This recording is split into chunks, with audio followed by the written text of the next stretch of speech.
What is going on, guys? It is Wrestlelamia here, back with some more news. Join us now as we look at the wildest news stories and rumors you need to know, including a WWE secret revealed, a report concerning Hogan's official cause of death, Brooke Hogan snubbed by WWE and requested not to be in Hogan's will, Cody Rhodes reveals the truth, is Karrion Kross leaving WWE, WWE wants Del Rio to return, Rhea Ripley breaks character, and much more. Be sure to subscribe and hit that notification bell for daily wrestling videos and follow us on Facebook for exclusive lists. Also check out our new videos on Wrestlelamia XL.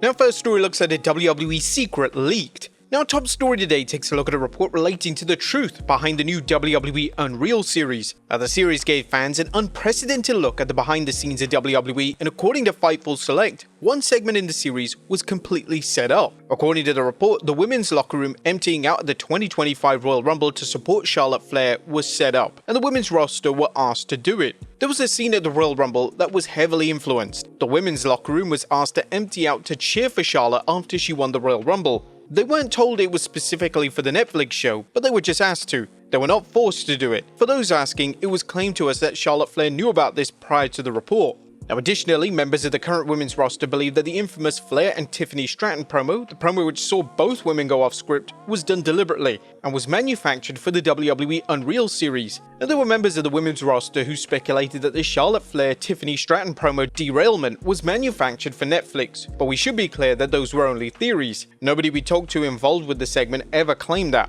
On typical WWE shows, talent are still completely scripted verbatim. For example, even Paul Heyman and CM Punk's promos were fully scripted and included on the internal scripts this past week. The elements of the series were definitely going to be manufactured in some way, as WWE were always going to want to control the narrative that was presented on the show itself. But Triple H has defended WWE. Now, the WWE Unreal series has received a ton of criticism, as a lot of people believe that WWE have gone too far with breaking kayfabe. Head of WWE Creative Triple H has now defended WWE from these critics, and according to the game during an interview with ESPN's First Take, WWE isn't afraid of criticism and the show could increase the respect levels for how WWE operates. We looked at every aspect of it and the positives and the negatives, and we weighed it out. You can't be afraid to do something in life. You can't be afraid that, well, somebody might criticize us. If we were afraid that people might criticize what we do, we wouldn't put on a show every week. I think this just increases the level of respect for what we do. I think it builds that deeper connection. And the series itself has managed to hit the casual audience, as it has been cemented in the top 10 most viewed programs on Netflix in various countries for several days now. Next up is Karrion Kross leaving WWE. It's well documented that Karrion Kross's WWE deal is set to expire soon, and as things stand, there's been no news on whether or not Kross has re-signed with the WWE. With that being said, Kross is now openly talking about his contractual situation with WWE, and he spoke with Radio Battleground, and Kross revealed, "I don't think I should talk about any of it right now, but I'm hoping that when the time is right, everyone will know what's going on, including us. That really depends on how things went over the next 30 days, we'll just have to see what happens." The reference to 30 days is interesting, as it's believed that Kross's deal ends in August, and if that's the case, then it's a distinct possibility that SummerSlam could mark Kross's final WWE appearance. WWE are obviously trying to entice Kross to re-sign by booking them on a PLE such as SummerSlam, and it's even a possibility that Kross has already re-signed and he and WWE are now working an angle of sorts. Hopefully we'll know the truth soon. Next up, Cody Rhodes reveals the truth. Previously, Cody Rhodes has been unwilling to fully address why he decided to leave AEW behind, but now on the Bill Simmons podcast, the former WWE champion has revealed exactly why he opted to leave AEW and re-sign with WWE. According to the American Nightmare, he felt disrespected and he wasn't going to stand for it. Feeling disrespected at something I built with my friends, that we built, feeling disrespected there, I wouldn't stand for it. I think with Brandy and I both, I'm so blessed to have her. It was one of those where we were like, "Kid, I did way more here than you think, and you're gonna find out the moment I'm out the door." Rhodes then added that he's not seeking revenge on those who wronged him, but the greatest revenge is success, which Rhodes has evidently obtained in WWE. I don't believe in the cold-hearted, backstabby type of revenge. The greatest revenge on earth is success, and I felt like we were sitting on something wonderful, something great, a huge potential with what I was doing with the American Nightmare as a bad guy, as a good guy, something in between. We're sitting on something magic, and if I'm not going to do it in the house, I literally with Matt and Jackson, a Kenny Omega and Nick Jackson build, then buddy, I'm going elsewhere. Now it's unclear who exactly Rhodes is referencing in his comments, but it doesn't appear to be the Young Bucks or Kenny Omega, as the group remains good friends. Next up, SummerSlam match is back on. Now, there was concern that Drew McIntyre being stranded would lead to his SummerSlam match being changed, but thankfully that's not on the horizon, as McIntyre is now back in the US. McIntyre once again cut a hilarious social media promo where he gave credit to Logan Paul for getting him back to the US, and McIntyre would even mock the Miz's offer to replace him in the matchup.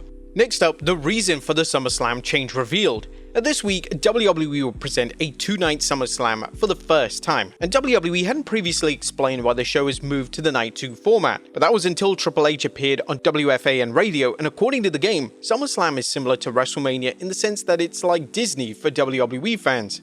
It has been successful for us on the WrestleMania side for sure. The two-night WrestleManias are destination weekends. People plan their year, they vacation around it. A lot of folks come in on Thursday, they're going to the world, seeing all the memorabilia, getting autographs, coming to SmackDown on Friday night, then Saturday, Sunday events. NXT in the afternoon, sometimes on Saturdays, all the way through to Monday night. This time we'll be at the Barclays Center. If you're a fan, there's nothing like this. There's nothing like it. It's going to Disney for pro wrestling. It's worked for us at WrestleMania, it'll work for us at SummerSlam. It's going incredibly well.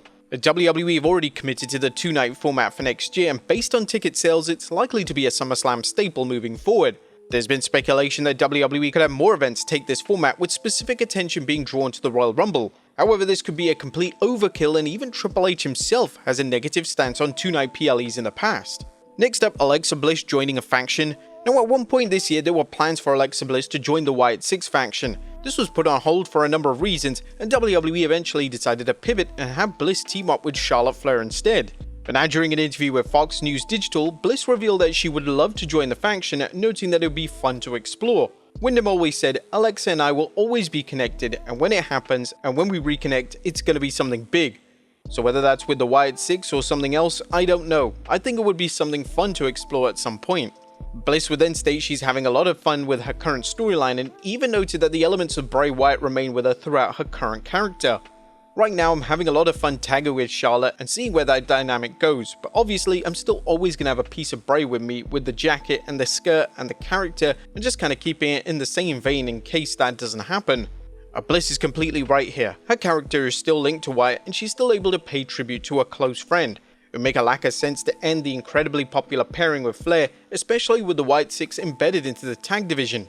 Next up, Rhea Ripley breaks character. Rhea Ripley is a master at keeping kayfabe, however, when it comes to discussing Liv Morgan, now that the feud between the two is over, Ripley has decided it's time to break character and reveal what she really thinks of her. Speaking with Alan Owens Wrestling, Ripley stated that she loves Morgan deeply, and she stated that she's her wrestling nemesis, but a wrestling love at the same time. So Liv is someone that I love deeply. Our feud we've had in WWE has gone on for so long now, and I feel every time we come back to it, we don't get to touch on everything that's actually happened throughout our careers together. She's like my story nemesis, my wrestling nemesis, my everything nemesis, but like at the same time, like my wrestling love. It's a really weird combination of emotions and story that we have together. Now, Ripley may come under fire for breaking kayfabe in this manner, but after WWE just dropped the Unreal series, it wouldn't come as too much of a surprise if WWE wrestlers are now permitted to completely break kayfabe in media interviews. Next up, sad details behind Hulk Hogan's death. Hulk Hogan passed away on July 24th after suffering cardiac arrest at his home in Clearwater, Florida, but details are now being revealed from the Pinellas County Forensic Science Center. His cause of death was an acute myocardial infarction, commonly known as a heart attack. But the medical examiner documents also noted two key health conditions that contributed to his death: atrial fibrillation, a condition causing an irregular heartbeat, and chronic lymphocytic leukemia, a form of blood cancer. The leukemia diagnosis had never been publicly disclosed before. Now, within the report, it's also been noted that there's been a request for Hulk Hogan to be cremated, not buried. Now, even after several days, the wrestling world is still mourning his passing. Next up, WWE wants Del Rio to return. It was previously claimed that WWE had zero interest in bringing back the controversial Alberto Del Rio, however their stance on that may have changed. According to a new report from The Observer, names in WWE are pushing the idea of Del Rio returning to the main roster. There's many different people with many different ideas in Alberto, with everything from he's gone to he's going to the main roster, which I don't expect. But there are absolutely people pushing for that. There are people very impressed with Alberto as far as the way he's handled himself as a star, and he's super over. Sean Ross Sapp on X has chimed in on this report to say that he's not heard the same information, so it's unclear what is going on when it comes to Del Rio potentially making a WWE comeback. And finally, Brooke Hogan snubbed by WWE, and not in Hogan's will. Now, our final story today takes a look at the whereabouts of Brooke Hogan, as WWE fans have questioned why Brooke hadn't been present for any of Hulk Hogan's tributes on WWE television. According to Brooke via an Instagram story, WWE didn't extend their invite. However, we now know the specific members of Hogan's family were invited, as WWE did allow Nick Hogan to attend. Now, it's entirely possible that due to the prior bad blood between Brooke and her father, WWE were under the impression that Brooke wouldn't have wanted to be involved, but a simple invitation should have been extended. However, some people are saying that this is her father and an invitation certainly wasn't needed. But Brooke Hogan also requested that she be taken out of Hulk Hogan's will. Whilst many people believe that this was a recent request, this was actually in 2023, and she asked to be removed from Hulk's will because she didn't trust a single person around him and didn't want to get caught up in the financial battle when he passed. According to TMZ, we're told all Brooke ever really wanted to do was to protect her dad from people she felt were taking advantage of him, but after years of disagreeing with Hulk over the matter, she reached out to his financial manager and had herself removed from the will. Right now, it's unclear who will inherit Hulk's entire estate, including the trademarks and intellectual property, as Hogan owned him. But there you have it, folks, the wildest news stories and rumors you need to know. Be sure to leave your comments down below, and I'll see you next time with some more wrestling content.